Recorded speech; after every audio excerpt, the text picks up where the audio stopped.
প্রিয় চাকরি প্রত্যাশী ভাই বোনেরা, আসসালামু আলাইকুম। গণিত ক্লাসে সকলকে স্বাগতম। আজ আমরা একটা গুরুত্বপূর্ণ বিষয় নিয়ে আলোচনা করব, যেটা আমাদের লিখিত এবং প্রিলিমিনারি দুইটা পরীক্ষার জন্য খুবই গুরুত্বপূর্ণ। সামনে 46তম বিসিএস লিখিত পরীক্ষা আসছে, তাদের জন্য ইম্পর্টেন্ট, আবার 47তম প্রিলিমিনারি পরীক্ষা তাদের জন্য ইম্পর্টেন্ট। তো আমরা সেই বিষয়টা নিয়ে আলোচনায় চলে যাই।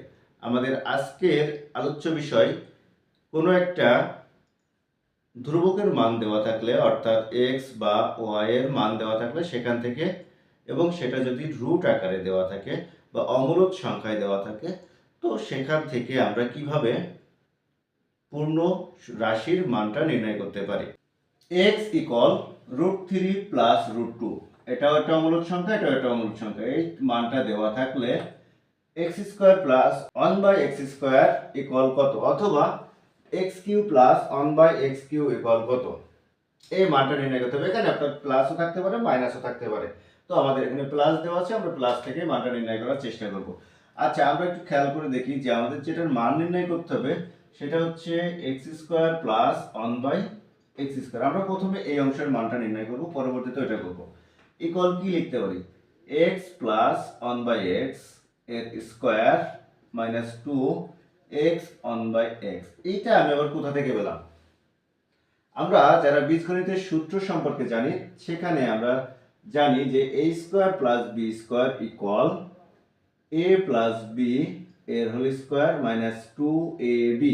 এই সূত্র অনুযায়ী আমরা এইটা লিখতে পারি। তো আমরা এটা লিখে নিলাম। এখন আমরা দেখতে পাচ্ছি এখানে x এর মানটা প্রয়োজন, যেটা আমাদের দেওয়া আছে 1/x এর মানটা প্রয়োজন। অর্থাৎ x এর জায়গায় যদি আমি x এর মানটা বসিয়ে দিই তাহলে অঙ্কটা হয়ে যাবে। কিন্তু কথা হচ্ছে এখানে x এর মানটা বসালে আমার একটা জটিল অমূলক সংখ্যার হিসাব চলে আসবে, যেটা অত্যন্ত কঠিন হয়ে যাবে। তো আমরা চেষ্টা করব 1/x এর মানটা আগে থেকে বের করে নেওয়ার। তো আমরা পাশে এভাবে x ইকুয়াল দেওয়া আছে, x ইকুয়াল এখানে লিখব, দেওয়া আছে x ইকুয়াল √3 প্লাস √2, এটা আমাদের কিন্তু দেওয়া আছে। তো আমরা এখান থেকে 1/x এর মান বের করব। 1/x ইকুয়াল, তাহলে 1/x ইকুয়াল কি আছে, 1/√3 প্লাস √2। এটা কিন্তু একটা মান হয়ে গেল, কিন্তু এই মানটা নিয়ে আমি খুব একটা বেশি এগোতে পারবো না, যার কারণে আমাকে এই মানটা চেঞ্জ করতে হবে। তো দেখি এটা আমি কিভাবে চেঞ্জ করি, একটু একবারে শিখে নেন, তাহলে আপনাদের এর পরবর্তী যত অঙ্ক আসবে সবকিছুই পারবেন। উপরে 1 আছে, নিচে যেটা আছে সেটা আপনি লিখবেন। লেখার পরে এটার সাথে গুণ করবেন, এখানে যে সংখ্যাটা আছে হুবহু সংখ্যাটা লিখবেন। দেখেন আমি সংখ্যাটা লিখছি √3 এবং √2, দুইটা সংখ্যা লিখছি। এখানে যে চিহ্নটা আছে সেটা আপনি বদলাই দেবেন, অর্থাৎ এখানে প্লাস ছিল ওখানে মাইনাস নিচ্ছি, এখানে মাইনাস থাকলে ওখানে প্লাস নিলাম, নিয়ে এভাবে ব্র্যাকেট দেবেন। এখন দেখেন আমি যে √3 মাইনাস √2 এটা লিখছি, এটা কিন্তু অতিরিক্ত একটা অংশ উপরে লেখা হয়ে গেছে। তো উপরে একটা লিখলে আপনি সমীকরণে যাচ্ছেন, একটা জিনিস এক্সট্রা লিখলে ওটা আবার বাদ দিয়ে দিতে হবে। তো এখানে বাদ দেওয়া নিয়ে হচ্ছে, হয় এটা বাদ দিয়ে দিতে হবে, বিয়োগ করতে হবে, অথবা এই একই সংখ্যাকে ভাগ করতে হবে, বা যেহেতু লবে নিয়েছি হরেও একই সংখ্যা নিতে হবে, তাহলে মানটা সেম থাকবে। তো সেক্ষেত্রে আমরা এখানে যদি ওই একই মানটা নিয়ে নেই, তো এটা কেটে যায়, যা মান ছিল সেটা থেকে যায়, তো আমার কোনো মানে চেঞ্জ হয় না। টেকনিকটা হচ্ছে প্রথমে ওই সংখ্যাটা হুবহু লেখা, তারপর এখানে যে চিহ্ন থাকবে সেটা এখানে উল্টায় দেওয়া, আর এখানে যেটা লিখেছে সেটা আবার নিচে দেওয়া। তো আপনার যতগুলো অঙ্ক আছে, আপনার বইতে যতগুলো অঙ্ক আছে, আপনি সবগুলো এই একই টেকনিকে করতে পারবেন আশা করি। তারপরে আপনার দেখেন এটা গুণ করে দিলে কিন্তু √3 মাইনাস √2 এটাই হয়, আর উপরে এটা হয়, এটাকে যদি a ধরি আর এটাকে b ধরি, তাহলে a plus b into a minus b, যার সূত্র আমরা কি জানি, a plus b, a minus b equal a² minus b²। তো আমরা সেখান থেকে লিখব a² মানে √3 এর স্কয়ার মাইনাস b² মানে √2 এর স্কয়ার।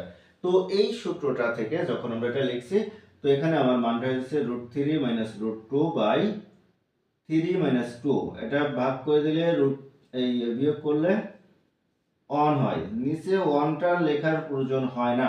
তার মানে আমার মানটা আসছে 1/x এর মান √3 মাইনাস √2।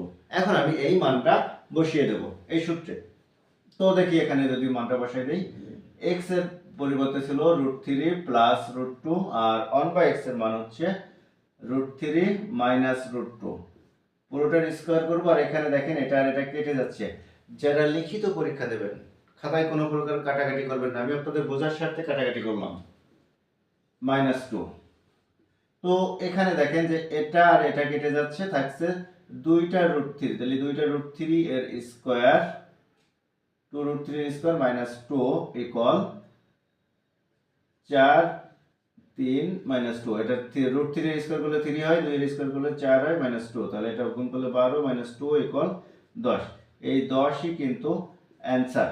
আবার আপনাকে যদি বলা হয় যে x³ প্লাস 1/x³ এর মান নির্ণয় করতে, তাহলে আপনি এই অংশটা x³ প্লাস 1/x³ সমান আমরা জানি x প্লাস 1/x এর কিউ মাইনাস 3x 1/x, আর এখানে আমি লিখতে পারি x প্লাস 1/x।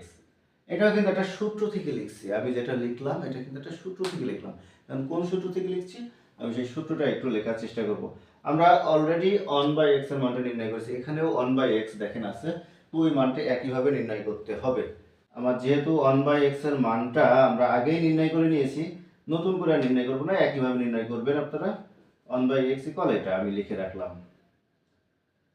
এখন আমার এখানে সূত্র হচ্ছে a³ plus b³ equal a plus b এর whole cube minus 3ab a plus b।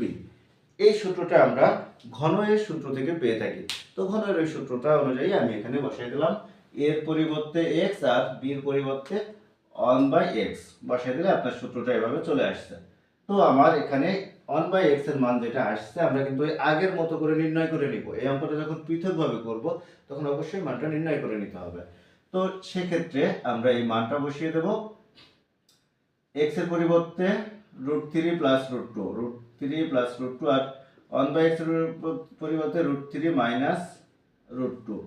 এটা হোল কিউ মাইনাস এটা কেটে যাচ্ছে, আগেই বলেছি কাটাকাটি করবেন না, আমি আপনাদের বোঝার স্বার্থে কাটাকাটি করছি।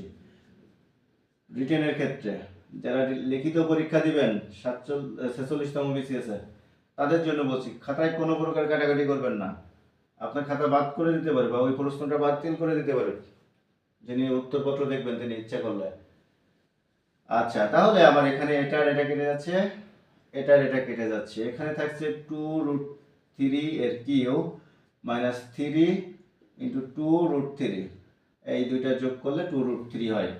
তো এখানে যদি আমি 2 এর কিউ করি তাহলে 8 হয়, 3 এর রুট করলে √3 এর কিউ করলে 3 √3 হয়। এটা যারা জানেন না তাদের জন্য আমি একটু দেখাই দেই, √3 এর কিউ করলে কত হয়। আমি লিখতে পারি √3 ইন্টু √3 ইন্টু √3, অর্থাৎ 3টা √3 আমি কিন্তু লিখতে পারি।